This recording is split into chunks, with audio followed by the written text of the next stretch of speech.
Good day and welcome back to another Dbz Dokkan Metal video. In this video we're going to be taking a look at the Ultimate Red Zone stage in the Red Ribbon Army Edition Red Zone versus Cell. So this is one of the longer ones. It is 5 phases in total and it's pretty interesting. I think the scaling's a little bit off. I think it's maybe a little bit too easy. But we'll talk about that just now. We're using a superhero combination team, and this one works pretty well. I really enjoyed using it. I tried to use a superior team, kind of meshed with a hybrid Sans team, just so I could have Gohan fight Cell, basically, again. I don't know. It was a cool idea in my head, and then I just kind of made a superheroes team, and then kind of just went from there. But yeah, I enjoyed it. I think it was a really fun team to run.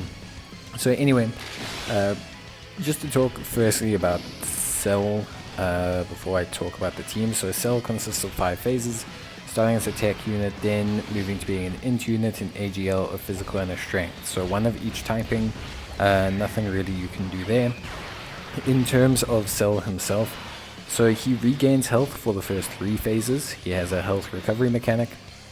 He's immune to attack lowering and defense lowering.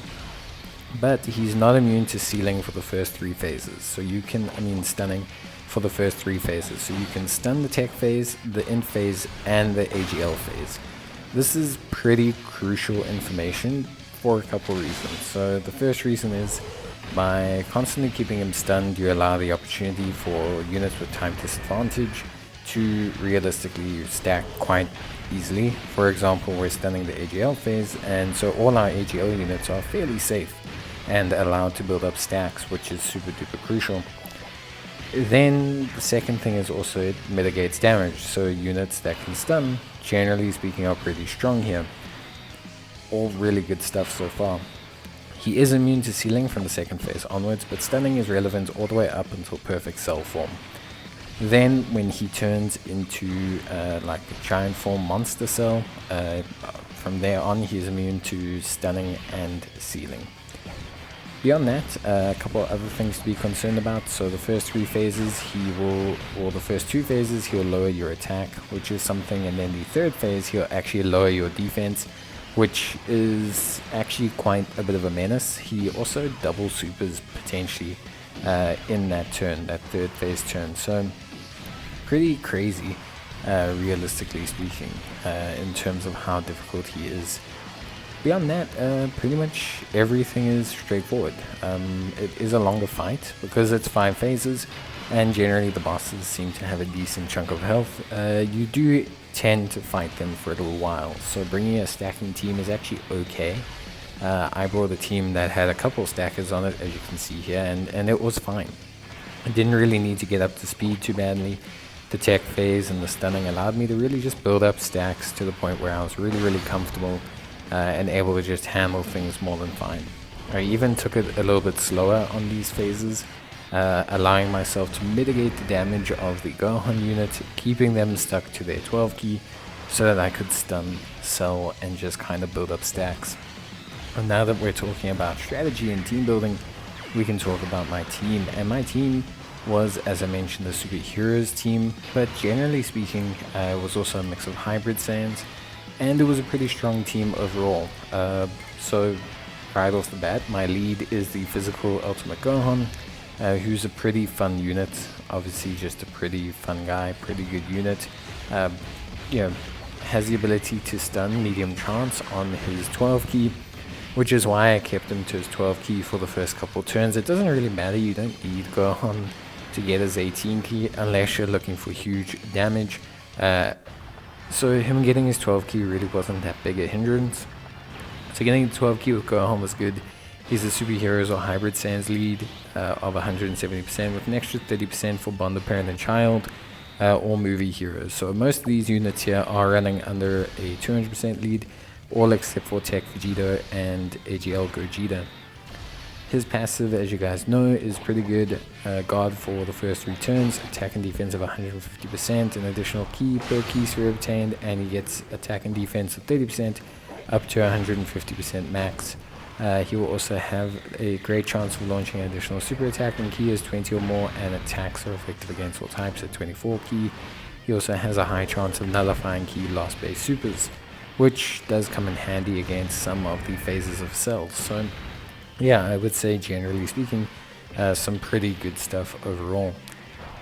He was my lead, and I chose him as a friend lead, and the reason I chose them rather than choosing Piccolo as the other friend lead is basically off the premise of that I just, well, one, kind of wanted to stick with the Gohan theme, and two, the main reason being is that with Gohan you have a little bit more control over like how quickly he builds up, whereas with Piccolo, he can build up super quick, super fast, and so I wanted to have a little bit more control over the tempo of my team.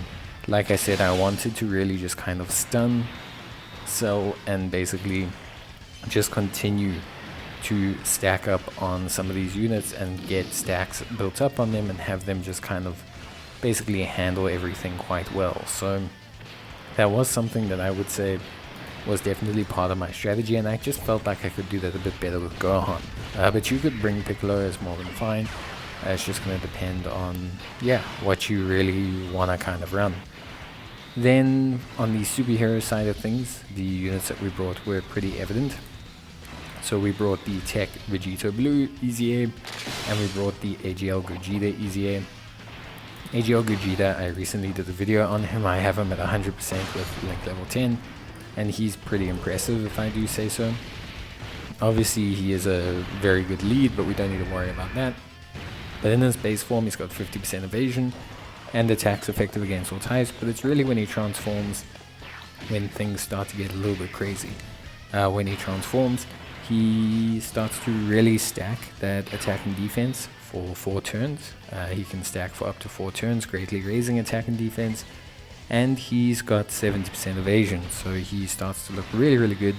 Defensively, very strong. Obviously, still weak to supers, but that's not such a big deal. And he starts to dish out some really crazy damage, which is, you know, quite big and quite pivotal. He also shares 5 links with the Tech Vegito Blue, who, by the way, also has a pretty good EZA, defense of 150%. With an additional defense of 50% when attacking, launches 2 additional attacks, each of which have a medium chance of becoming a super, and attack of 20% with each attack performed. Ki +3 and medium chance of performing a critical hit within the same turn after receiving an attack. Now he stacks relatively quickly. He doesn't actually stack as quickly as you'd expect him to, especially if you don't get lucky with the supers, but he starts to really get to speed around the AGL phase. And he really does help us out with tanking here, because this is where the event, I would say, starts to get quite challenging, I would say. There's definitely a step up. The big thing is that Cell lowers defense on his super, so it's very nice to have Vegito be such a good tech tank at this point, especially if he's built up a couple stacks. Those are the superheroes units. Alongside them, which is obviously a superhero unit, but is also more a hybrid Saiyans unit, is the Int Pan. So Int Pan is great on a lot of reasons. So Int Pan covers a lot of ground as a unit. She gives superheroes category allies 30% support. She gives Bond of Master and Disciple and Bond of Parent and Child 20%. And she also has a 60% chance of evading the enemy when facing one enemy, which is really good. And then she also has an additional attack and defense of 100% after evading an attack. So she's just a great character to have floating around, realistically speaking.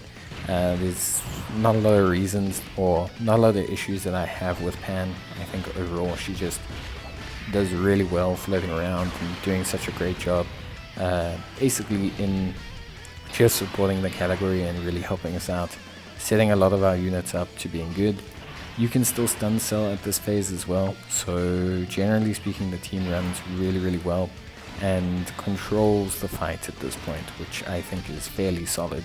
Again, stacking are just allowing us to continue to build some very good levels of defense, and yeah, just very good stuff. Gogeta doing huge chunks of damage at this point as well, which you can see here, you know, clearing whole bars from the bosses really, which is great. And then Vegito Blue really doing a great job as well, being follow-up damage. You know, once he gets going, he really starts to like hit hard, and he starts to build up that defense really nicely as well. So honestly, the pairing was really, really good. And then the other pairing we have, because we are floating both physical Gohans, is Gohan Teen. So Gohan Teen's just very simple, basic, 140% attack and defense, key +1 at the start of each turn, guards all attacks, and gets an additional attack of 40% when guarding, greatly raises attack and defense. The simple premise is we just leave him, let him build stacks, and leave it at that. And eventually we'll transform him when we get to like the final stage of the fight. So we just let him do his business. We don't meddle with him. We let him build those stacks, let him build that defense. He does more than fine the whole way through. I have one dupe in my unit, but he's really, really good. And then alongside him we have Gohan Kid, who's also a pretty solid unit. Raises his defense as well, which is very, very good. And yeah, basically he's pretty solid at defense of 158%, attack of 150% when performing a super attack. He does gain additional attack and defense when there's a heavily advanced category character attacking in the same turn, which doesn't happen for us. But he does get an additional attack of 58% and stuns the enemy after receiving an attack. He also is a all allies key +3 support, so he helps those floating Gohans a lot. We also have his active skill, which helps us recover health and guard all attacks, and he raises the allies defense for 2 turns. So his active skill is a great heal, and it's one of the reasons why I like bringing him. It just really, really helps us out. When you get to the physical cell phase, I would say this is where things start to get a little bit tough. He can hit hard. We are going to use one of our weak items at this point, but he doesn't have a lot of health. Cell does not have a huge chunk of health. You can't stun him, but he does not have huge levels of health, so you can burst through him substantially if you've got the right team build. And Gogeta and Vegito are really pretty much going to carry that workload for us. We're even going to let Vegito get hit because we have the Whis active to block his crit chance potentially.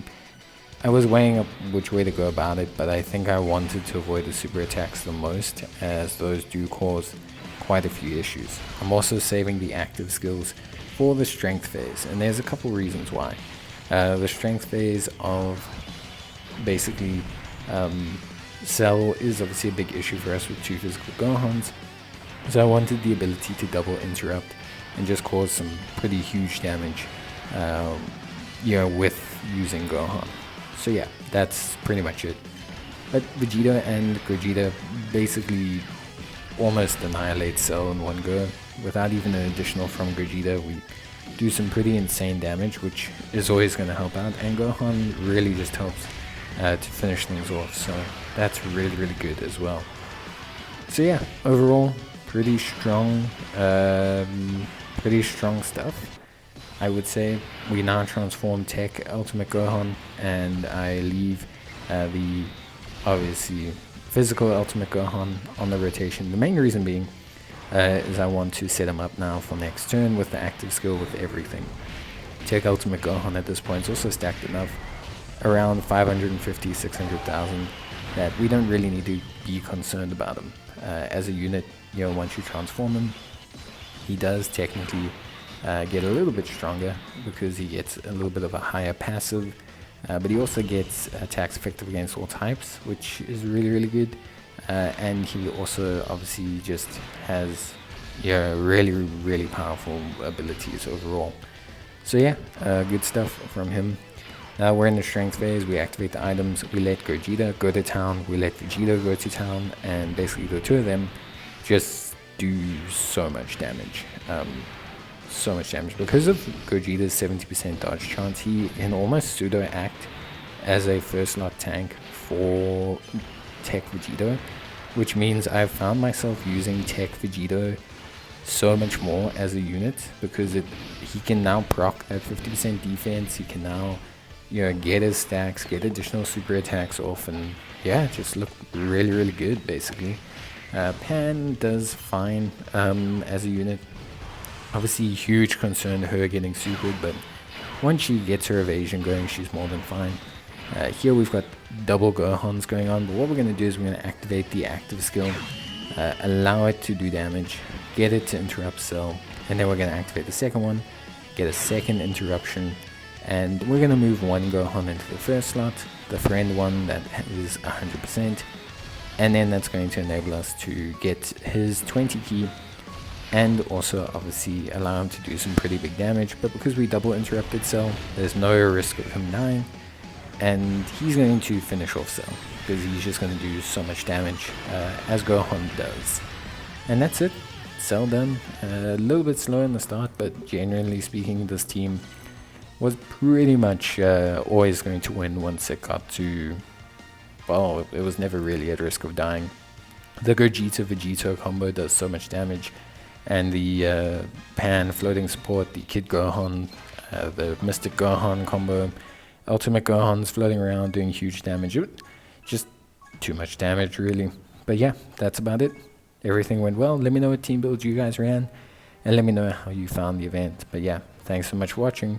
Bye.